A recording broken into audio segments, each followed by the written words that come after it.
오늘도 우리는 대통령님을 그리며 이곳에 모였습니다. 대통령님, 잘 지내고 계신지요? 우리는 여전히 대통령님의 따뜻한 미소가 그립습니다. 소탈하면서도 다정다감했던 인간미가 그립습니다. 대통령님이 떠나시던 그의 오랜 눈물과 한숨이 세상을 뒤덮었습니다. 거리는 온통 슬픔뿐이었습니다. 그로부터 다시 5년이 지난 지금 2014년의 대한민국은 여전히 슬프고 우울합니다. 우리를 더욱 힘겹게 하는 것은 절망을 이겨낼 희망이 보이지 않는 것입니다. 대통령님이 생전에 말씀하시던 사람 사는 세상, 그곳으로 가는 길이 보이지 않습니다. 한 달여 전에 세월호 참사가 있었습니다. 대한민국의 암담한 현실을 극명하게 보여준 사건입니다. 악한 사람들이 만든 참사였습니다. 무능한 정부가 키운 재앙이었습니다. 무책임한 국가가 초래한 가슴 아픈 비극이었습니다. 어린 학생들이 제대로 피어나지도 못한 채 차가운 바닷물 속에 꿈을 묻어야 했습니다. 이 자리를 빌려 세월호 모든 희생자들의 명복을 빕니다. 유족들께도 깊은 위로의 말씀을 전합니다. 그리고 아직도 팽목항에는 마지막 한 사람까지 돌아와 주기를 간절하게 기다리는 실종자 가족들이 있습니다. 그분들의 손을 끝까지 놓지 않겠습니다. 대통령님, 세월호 참사는 대한민국의 맨 얼굴입니다. 우리의 현주소를 적나라하게 보여준 사건입니다. 사건이 발생하고 오늘에 이르기까지 그 과정을 낱낱이 들여다보면 알 수 있습니다. 반드시 있어야 할 많은 것이 없다는 사실을 확인하게 됩니다. 무엇보다 먼저 안전이 없었습니다. 안전은 곧 생명입니다. 최우선적으로 지켜져야 할 가치입니다. 그러나 이윤을 앞세우는 부도덕한 탐욕들이 안전을 헌신짝처럼 내팽겨 쳤습니다. 책임도 없었습니다. 선언은 선언대로, 해경은 해경대로 자신에게 주어진 기본적인 책임을 외면했습니다. 정부도 없었고 국가도 없었습니다. 사건이 발생하고 나서 지금까지 박근혜 정부의 대응이 말해줍니다. 대통령과 장관 그리고 청와대 관계자들 모두가 사태를 수습하기는커녕 악화시킬 뿐이었습니다.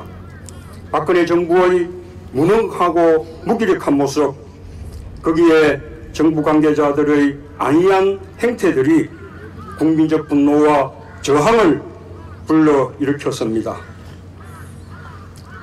노무현 대통령이 이렇듯 세월호 참사에 대한 정부의 대응에는 사람이라는 개념이 없었습니다. 사람을 먼저 생각했다면 있을 수 없는 일이었습니다.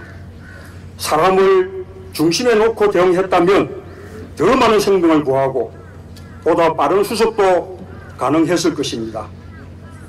정부의 무능이 유족들의 마음에 못을 박았습니다.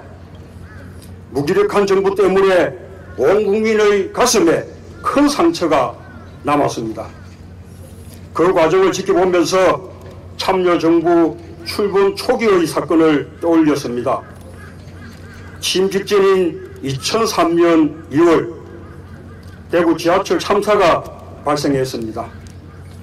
참여정부의 책임이 아니었고 대통령 취임도 하기 전의 일이었지만 대통령님은 대통령 당선인으로서 책임을 깊이 통감하고 국민들에게 사과했습니다. 신속하게 현장을 방문해 피해자와 유족들을 만났습니다.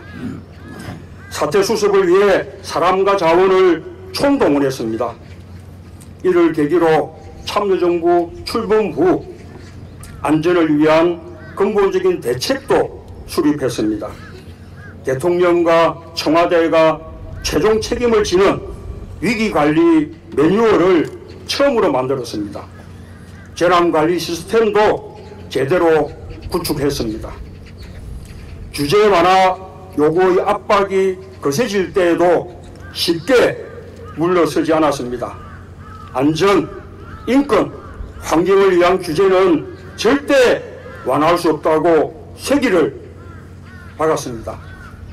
모든 규제가 악은 아니며 필요한 규제는 반드시 해야 한다는 점을 분명히 했습니다. 그 결과 참여정부 5년 동안에는 대형 안전사고가 없었습니다.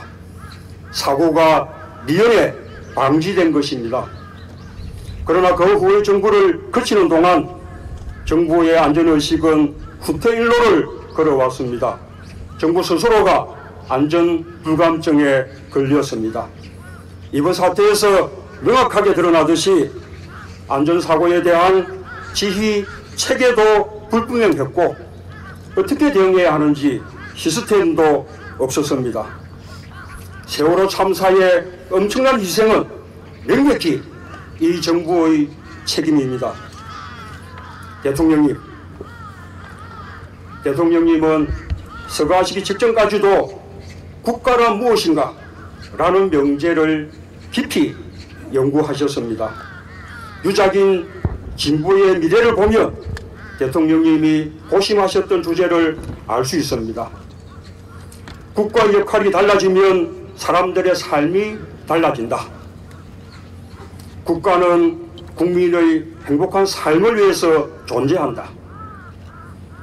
시장이 모든 것을 해결하지 못한다. 대통령님 말씀처럼 국가는 사람 사는 세상을 위해 존재해야 합니다. 사람이 먼저인 세상을 위해 봉사해야 합니다.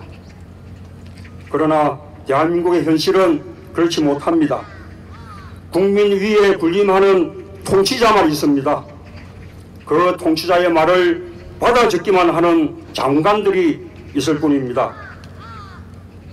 생전에 대통령님은 항상 스스로를 낮추었습니다. 국민과 국가에 대해서는 무한 책임을 지는 자세로 임했습니다. 그리고 군림하지 않았습니다. 스스로를 대통령 직책을 가진 국민의 한 사람으로 생각했습니다. 다르게 표현하면 국민이 대통령이었습니다. 생전에 대통령님은 또 따뜻한 공동체를 그렸습니다. 낙오한 사람을 기다려 함께 가는 사회를 꿈꾸었습니다. 지금 이 순간 대통령님이 더욱 그리운 이유입니다. 사람 사는 세상의 의미가 더욱 절실하게 와닿는 이유입니다.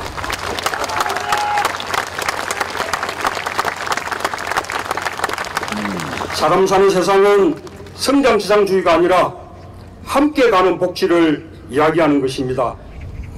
인간의 존엄과 생명을 중시하는 것입니다.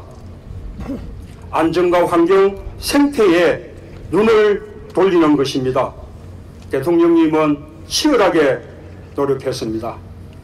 그러나 대통령님이 떠나신 지금의 대한민국은 정반대의 길을 걷고 있습니다. 경쟁과 효율 그리고 탐욕이 세상을 지배하고 있습니다. 이것이 바로 박근혜 대통령이 청산해야 할 적폐입니다. 그 적폐의 맨 위에 박근혜 대통령이 가장 크게 책임져야 할 정치가 있습니다. 박 대통령이 그 사실을 직시하고 성찰할 수 있어야만 그 적폐가 청산될 수 있을 것입니다. 노무현 대통령이 33 전 청년 시절에 대통령님을 처음 만났습니다. 한 시대를 같이 보냈습니다. 대통령님은 처음 국회의원에 출마할 때 사람 사는 세상을 슬로건으로 내걸었습니다. 그리고 그 슬로건을 돌아가실 때까지 내려놓지 않았습니다. 지금도 여전히 미완의 과제이기 때문입니다. 이제 우리는 대통령님이 멈춘 그 지점에서 한 걸음 더 나아가려고 합니다. 노무현을 넘어 새로운 시대로 나아가려고 합니다.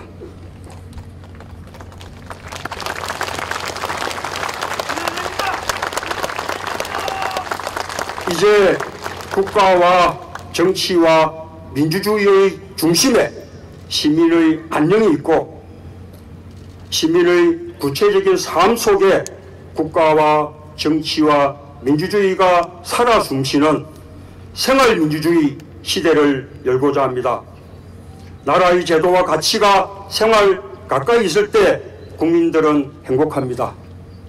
나라의 제도와 가치가 생활로부터 멀수록 국민들은 불행합니다. 민주주의가 대의적 형식에 멈추어 시민은 정치의 도구가 되고 시민의 생활은 정치의 장식이 되어버린 시대를 뛰어넘겠습니다. 그리하여 시민의 생활이 정치의 현장이자 목적이 되는 새로운 민주주의 시대를 열겠습니다.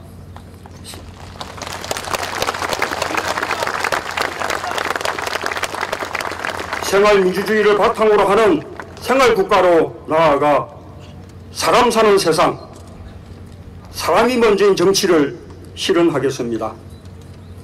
이제 우리 모두가 한 사람의 노무현이라는 생각으로 뛸 것입니다. 우리는 깨어있는 시민입니다. 우리 모두가 노무현입니다. 돈보다 사람이 먼저인 세상을 만들겠습니다. 탐욕보다 안전이 먼저인 세상을 만들겠습니다. 대통령님이 못다 이룬 꿈을 기필코 실현하겠습니다.